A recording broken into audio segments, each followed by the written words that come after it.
या तो मैं 35 साल से पहले एक मिलियनेयर बनूंगा या फिर मैं एक ऊंची बिल्डिंग से छलांग मार दूंगा। ऐसा ही कहा था वॉरेन बफेट ने जब वो बहुत छोटे थे। दोस्तों, आज इस वीडियो में हम देखेंगे कि दुनिया के सबसे अमीर इन्वेस्टर ने पैसे कैसे कमाए, कैसे उन्होंने $0 को 32 साल की उम्र में $1 मिलियन बना दिया और 1 मिलियन को $85 बिलियन बना दिया। तो आइए स्टार्ट करते हैं। वॉरेन बफेट 30 अगस्त 1930 में अमेरिका ओमाहा में पैदा हुए थे। वॉरेन बफेट के डैड हार्वर्ड बफेट एक स्टॉक ब्रोकर थे जो कि एक पॉलिटिशियन भी रहे हैं, जबकि उनकी मदर एक हाउसवाइफ थी। 1930 में अमेरिकन क्राइसिस चल रहे थे। इससे पहले कि वॉरेन बफेट 1 साल के होते, उनकी फैमिली ने अपनी सारी बैंक सेविंग्स खो दी, क्योंकि जिस बैंक में वॉरेन की फैमिली की सेविंग्स थी वो बंद हो गया। वॉरेन ने बचपन में ही अपने माँ बाप गरीबी में जीते हुए देखे हैं। उनकी माँ कई बार अपना एक टाइम का खाना स्किप कर देती थी ताकि वॉरेन के डैड खाना खा सके, क्योंकि वो पूरा दिन काम करके थक जाते थे। और ये सब गरीबी देखकर ही वॉरेन ने बोला था, या तो मैं 35 साल से पहले एक मिलियनेयर बनूंगा या फिर मैं ओमाहा की सबसे ऊंची बिल्डिंग से छलांग मार के अपनी जान दे दूंगा।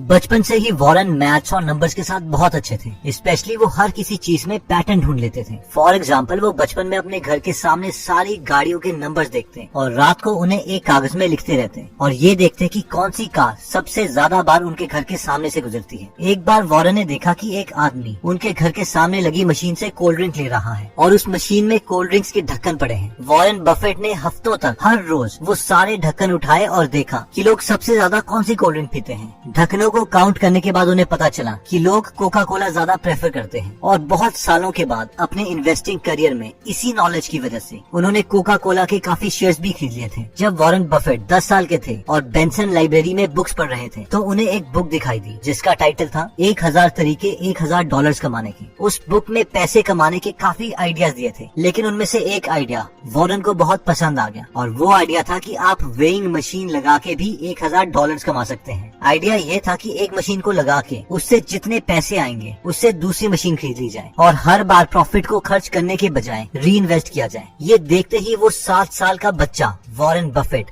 कैलकुलेशन करने लग गए कि एक वेइंग मशीन उन्हें कितने की पड़ेगी और उसके प्रॉफिट से उन्हें कितना टाइम लगेगा दूसरी वेइंग मशीन खरीदने में। इवन कि वो ये तक कैलकुलेट करने लग गए कि अगर दुनिया का हर इंसान उनकी वेइंग मशीन यूज करता है तो वो कितने पैसे कमा सकते हैं। वॉरेन बफेट ने बचपन से ही काफी चीजें बेचना स्टार्ट कर दिया था, जैसे कि उन्होंने कोका कोला बेची, च्युइंगम्स बेची, मैगजीन्स बेची, इवन सुबह 4 बजे उठकर लोगों को न्यूज़पेपर्स भी दिए। उन्हें बचपन से ही पैसे बनाने की गेम में मजा आने लगा था। बफेट कहते हैं कि पैसे कमाने में फ्रीडम थी, एंजॉयमेंट थी और मैं खुद का बॉस बन सकता था। वॉरेन बफेट को बचपन से ही कंपाउंडिंग के कॉन्सेप्ट से प्यार हो गया था, क्योंकि उन्होंने बचपन में एक राजा की स्टोरी सुनी थी जो कि कुछ इस तरीके से थी। एक बार राजा के पास एक पुजारी आता है और वो राजा से दान मांगता है। वो घमंडी राजा बोलता है कि तुम जितना चाहोगे हम तुम्हें उतना दान देंगे, मांगो क्या मांगते हो। इस पर वो पुजारी ने कहा कि चेस में 64 खाने होते हैं, मुझे तुम पहले खाने में एक चावल का दाना दे दो, फिर अगले बॉक्स में उसे डबल कर दो यानी 2 चावल के दाने, उसके बाद नेक्स्ट बॉक्स में उसे दोबारा डबल कर दो यानी 8 चावल के दाने, और तुम चेस के ये 64 सेक्शंस तक करते रहो। जितने चावल के दाने टोटल आएंगे बस मुझे उतना ही चाहिए। इस पर उस राजा ने कहा, बस तुम कितने नादान हो, इससे अच्छा तो मुझसे तुम हीरे जवाहरात मांगते। लेकिन जब उस राजा के सैनिकों ने उन 64 सेक्शंस में चावल के दाने डालने स्टार्ट किए तो वो 64 सेक्शन में इतने ज्यादा दाने थे कि उस राजा को अपना पूरा किंगडम बेचना पड़ा। वॉरेन बफेट इस स्टोरी से इतने इम्प्रेस हुए कि उन्होंने कंपाउंडिंग को अपनी कोर फिलॉसफी मान लिया। जब वॉरेन बफेट ने हार्वर्ड बिजनेस स्कूल में अपने डैड के कहने पे अप्लाई किया तो हार्वर्ड के इंटरव्यूअर्स ने वॉरेन बफेट का शिकागो में 10 मिनट के लिए इंटरव्यू लिया और उनसे कहा, भूल जाओ, तुम्हारी हार्वर्ड में एडमिशन नहीं हो सकती। और वॉरेन बहुत दुखी हो गए कि अब मैं अपने डैड को क्या बोलूंगा। लेकिन अब वॉरेन बफेट बोलते हैं कि शायद ये मेरे साथ सबसे बेस्ट चीज हुई थी, क्योंकि कुछ साल पहले उन्होंने एक बुक पढ़ी थी जिसका नाम था द इंटेलिजेंट इन्वेस्टर और security analysis bye Benjamin Graham, जिससे वॉरेन बफेट बहुत ज्यादा इम्प्रेस हुए थे। हार्वर्ड की रिजेक्शन के बाद वॉरेन ने कोलंबिया यूनिवर्सिटी के प्रोस्पेक्टस में देखा कि बेंजामिन ग्राहम वहाँ पढ़ा रहे हैं और उन्होंने उन्हें एक लेटर लिखा, डियर प्रोफेसर, मुझे अभी तक लगता था कि आप मर चुके हैं, क्योंकि जब अब मुझे पता चल चुका है कि आप जिंदा हैं और कोलंबिया यूनिवर्सिटी में पढ़ा रहे हो तो मैं इस यूनिवर्सिटी को ज्वाइन करना चाहता हूँ। और फॉर्चुनेटली उन्हें कोलंबिया यूनिवर्सिटी में एडमिशन मिल गई। और वॉरेन बोलते हैं कि मेरी लाइफ की ये बेस्ट दिन थे, क्योंकि मैंने बेंजामिन ग्राहम से इन्वेस्टिंग के बारे में बहुत कुछ सीखा। बेंजामिन ने उन्हें इन्वेस्टिंग के 2 बेस्ट रूल्स बताए। रूल नंबर 1, अपनी इन्वेस्टमेंट के पैसों को कभी भी रिस्क में न डालो, यानी नेवर लूज मनी। और रूल नंबर 2 था never forget rule number 1। Warren Buffett ने जो एक बहुत इंपॉर्टेंट कॉन्सेप्ट बेन ग्राहम से सीखा था वो था वैल्यू इन्वेस्टिंग, यानी कंपनी को उसकी वैल्यू के प्राइस के अकॉर्डिंग खरीदना चाहिए, ना कि उसके प्रेजेंट मार्केट वैल्यू के अकॉर्डिंग। फॉर एग्जाम्पल, अगर आपको पता है कि ये पेन 10 रुपए का है और कल को अगर मार्केट आपको वो पेन 20 का बेचती है तो उसे खरीदना नहीं चाहिए बल्कि वेट करना चाहिए। और जिस दिन वही पेन मार्केट आपको 5 रुपए का ऑफर करने लगे तो उसी वक्त उसे खरीद लेना चाहिए। और जैसे ही मार्केट दोबारा से उस पेन को 10 रुपए का बेच रही हो तो आपको भी वो खरीदा हुआ पेन मार्केट में दोबारा 10 रुपए का बेच देना चाहिए और प्रॉफिट कमा लेनी चाहिए। अब यही फिलॉसफी बफेट ने बड़ी कंपनियों के शेयर्स को खरीदने के लिए यूज करी और बहुत पैसे कमाए। 1956 में वॉरेन ने 25 साल की उम्र में खुद की एक पार्टनरशिप फर्म खोली जिसमें उनके साथ 7 पार्टनर्स थे। मैक्सिमम पार्टनर्स उन्हीं की फैमिली में से थे। सिर्फ 6 साल में यानी 1962 में वो अपने $1,05,000 को अपनी पार्टनरशिप फर्म की मदद से $7 मिलियन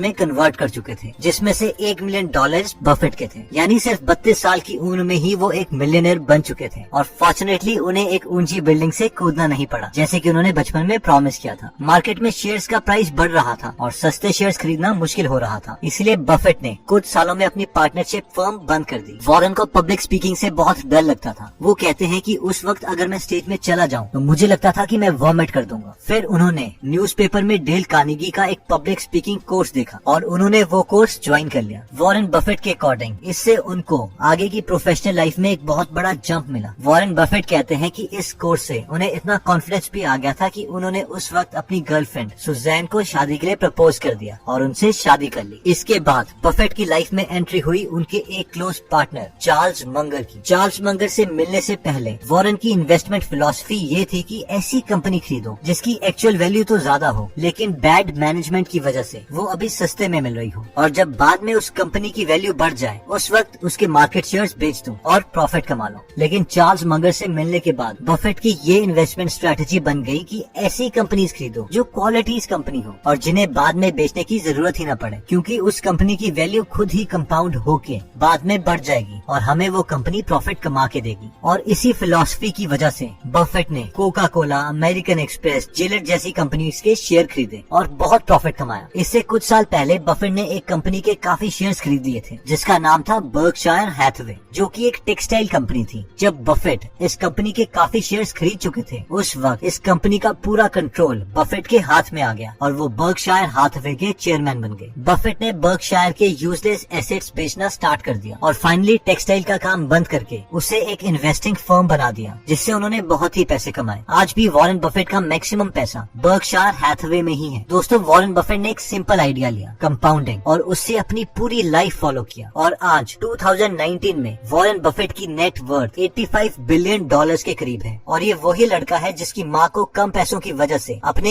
एक वक्त का खाना स्किप करना पड़ता था। क्या आप जानते हैं कि वॉरेन बफेट और बिल गेट्स आज बेस्ट फ्रेंड्स हैं? जी हाँ, और इस कहानी की शुरुआत कुछ इस तरीके से हुई थी। एक बार बिल गेट्स की मदर मैरी बिल गेट्स को बहुत कन्विंस कर रही थी कि वो हुड केनाल में फैमिली मीटिंग के लिए आए और वहाँ पर वॉरेन बफेट से मिले। लेकिन बिल गेट्स बहुत रेजिस्ट कर रहे थे क्योंकि वो वॉरेन बफेट से मिलना नहीं चाहते थे, क्योंकि बिल गेट्स सोचते थे कि वॉरेन बफेट बस एक ऐसा आदमी है जो सिर्फ स्टॉक्स को खरीदता है और बेचता रहता है, और उन्हें नहीं लगता था कि उनसे मिलके उन्हें कोई एक्चुअल में फायदा होगा। लेकिन फाइनली बिल गेट्स लंच में आने के लिए मान गए और बिल गेट्स जैसे ही वॉरेन बफेट से मिले उन्हें पता चल गया कि वॉरेन बफेट अच्छे और इंटेलिजेंट इंसान है और वो दोनों बहुत ही जल्दी बेस्ट फ्रेंड्स बन गए। उस वक्त बिल गेट्स के डैड भी लंच में मौजूद थे और उन्होंने वॉरेन बफेट और बिल गेट्स को कहा कि तुम दोनों अपनी लाइफ में बहुत ही सक्सेसफुल रहे हो। फिर उन्होंने उन दोनों को एक पेपर और एक पेंसिल दिया और कहा कि एक ऐसी कौन सी चीज है जो तुम मानते हो जिसकी वजह से तुम दोनों सक्सेसफुल रहे। जब बिल गेट्स के डैड ने उन दोनों के पेपर को देखा तो उन दोनों ने पेपर में